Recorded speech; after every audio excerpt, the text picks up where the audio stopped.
Didi Mulyadi membuat semua ditirak dan gubernur terdiam saat rapat. Baik, pimpinan yang saya hormati, kita langsung saja. Kita tahu bahwa daerah-daerah hari ini mengalami penurunan dana alokasi. Bahkan ada beberapa daerah yang hampir tidak lagi memiliki kemampuan untuk memenuhi kebutuhan dasar pembangunannya karena dihabiskan untuk belanja pegawai. Ada pengangkatan P3K memiliki implikasi terhadap terkurasnya dana alokasi pembangunan dan DAU. Kemudian yang berikutnya, setelah itu dana DA akan mengalami penurunan, terutama di bidang infrastruktur. Ini memiliki implikasi yang cukup luas terhadap kinerja pembangunan setiap daerah. Kalau data-datanya kita sudah sampaikan lah, nanti tinggal dilihat.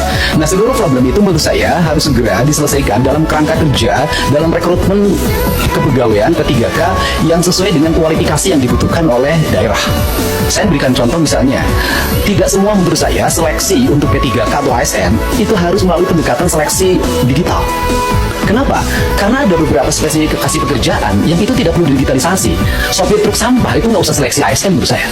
Tukang sapu itu tidak usah, tukang taman tidak usah, tenaga office boy tidak usah, tenaga pengamanan itu tidak usah. Apa sih dampaknya dari rekrutmen ini? Yang pertama dari sisi rekrutmennya terjadi rekrutmen ASN dan P3K, tetapi di sisi lain kebutuhan yang dibutuhkan oleh daerah dan provinsi itu tetap dilakukan. Pada akhirnya mengangkat lagi melalui outsourcing. Ini pertama pendekatan. Kemudian yang kedua, bahwa BUMD pasti kualifikasinya nanti sudah disampaikan, ada sehat, ada dalam kategori sehat banget, ada yang dalam kategori tidak sehat. Yang tidak sehat kami lagi lakukan audit investigatif, kemudian nanti akan dilakukan dua pilihan, diteruskan atau ditutup. Nah, problem dari BUMD itu di daerah itu satu saja, BUMD diisi oleh tim sukses. Itu problemnya, sehingga profesionalismenya di kesampingan. Rambu-rambu ini harus segera dibangun dengan baik. Terus kemudian yang berikutnya, ini Jawa Barat. Jawa Barat ini provinsi menurut saya paling aneh. Jumlah penduduknya hampir 50 juta, terbesar di Indonesia. Tetapi jumlah desanya kecil dibanding Jawa Tengah. Jumlah kelurahannya kecil dibanding Jawa Tengah. Jumlah kecamatannya kecil dibanding Jawa Tengah. Sehingga desa di Jawa Barat ada yang menanggung penduduk satu desa 150.000. Nah, komposisi dana desa itu pendekatannya tidak seperti itu. Tetap saja pendekatan-pendekatan normatif daerah. Ini yang harus segera dilakukan evaluasi. Ini. Dan kemudian yang berikutnya adalah sudah juga semestinya Komisi 2 memelopori daerah desa yang sudah berubah karakternya menjadi kelurahan karena pertumbuhan industri. Harus segera dibuat kelurahan tidak desa lagi, karena pendekatan kewilayahan sudah tidak relevan lagi dengan jumlah penduduk yang tidak monokultur, yang sudah plural. Yang perlu dilakukan pendekatan birokratif, bukan berdasarkan pendekatan politik. Ini yang harus dilakukan. Kemudian yang berikutnya adalah daerah menanggung beban apa lagi? Instansi vertikal seperti Kementerian Agama itu kewenangannya banyak banget, ngurus madrasah diniyah, madrasah sanawiyah, madrasah aliyah, masjid, pondok pesantren, tapi duitnya nggak bawa.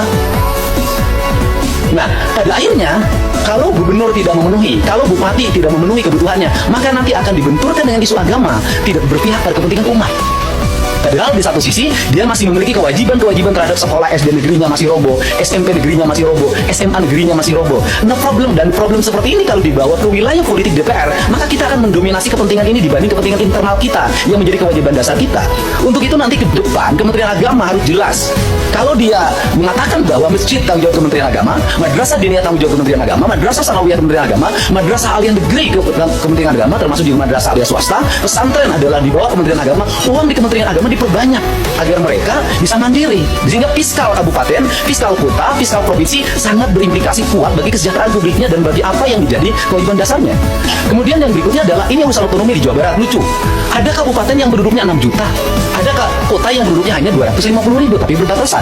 Saya berikan contoh misalnya, dulu di wilayah selatan, karena waktu itu ketua komisi 2-nya itu dapilnya Ciamis, Banjar, Pangandaran, sehingga pertumbuhan otonominya cepat.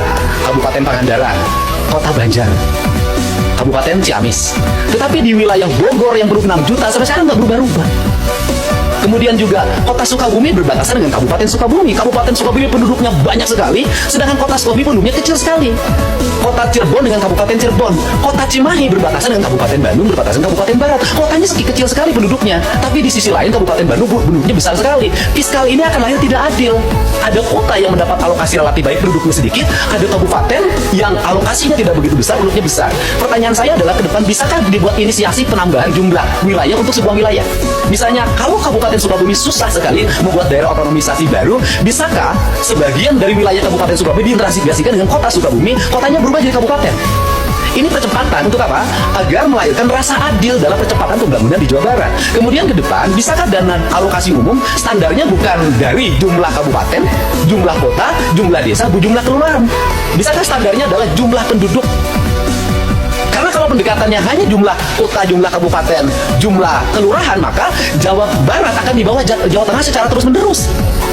Sedangkan beban residu akibat pertumbuhan industri berbatasan dengan ibu kota negara, berbatasan dengan Jakarta, itu memiliki implikasi luas dalam penanganan.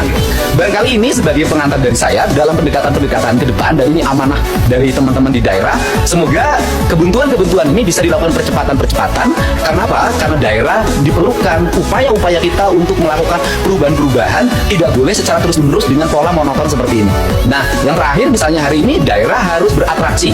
Misalnya penurunan di sektor alokasi irigasi di BBWS itu kan harus ditutup lewat provinsi karena itu kebutuhan dasar pertanian, kemudian daerah aliran sungai, dan itu berdampak pada banjir. Nah, ini juga akhirnya kita banyak menutup kita ini, dan akhirnya berbagai kegiatan di daerah itu, berbagai kebutuhan di daerah yang sebenarnya itu menjadi kewenangan pusat, itu pada akhirnya juga ditutup lagi oleh daerah.